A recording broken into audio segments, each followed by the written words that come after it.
Kia ora friends. I hope your time in lockdown is going as well as it can. We're well, although I've got to say I'm really looking forward to the school system kicking back in because I am exhausted. I've just been asked to give some reflections on what I've been thinking about over the last couple of weeks. I have 2 or 3 minutes, and so I'm going to share two quick reflections real briefly. The first was I was listening to a lady called Nadia Bolz-Weber, and she was reflecting on Mary Magdalene going to the tomb, to the tomb of Jesus. And when she gets there, she mistakes Jesus for a gardener. She sees what she thinks is a gardener, and it turns out it's Jesus, which makes you wonder, well, what did Jesus look like?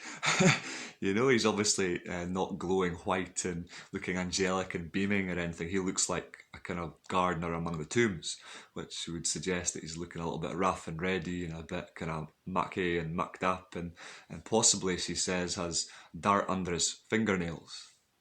I love that image.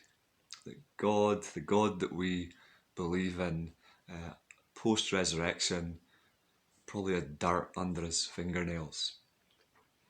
And I love that in terms of the thought that our God is a God who is very much among the everydayness, the kind of the mess and the muck and just the kind of the normality of life. Our God is near.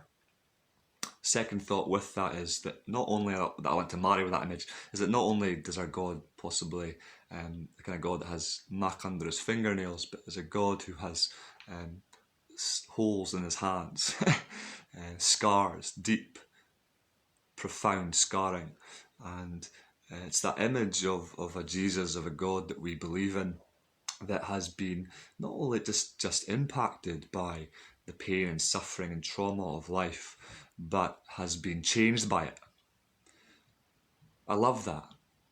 I love that we are loved and known by God, and we get to know and follow a God who knows deeply suffering and pain and grief and loss, the very stuff that the majority of the world, if not now with what's going on at the moment, all our world know deeply.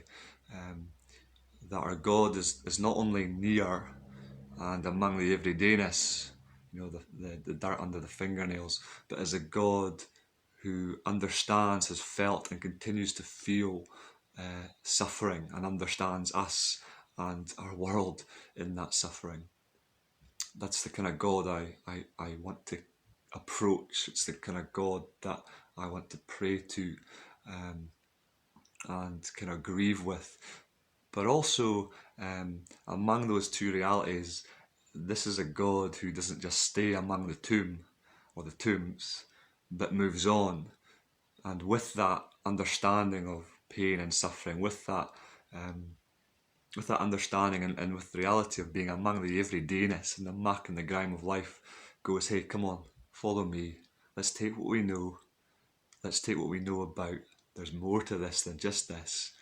And let's do some more beautiful things among the suffering and the pain and the reality and the everydayness of life. That's what's been on top for me. That's what's been in my reflections. It's been helpful for my prayer and my interactions with others recently. Hope that makes sense. Ka kite.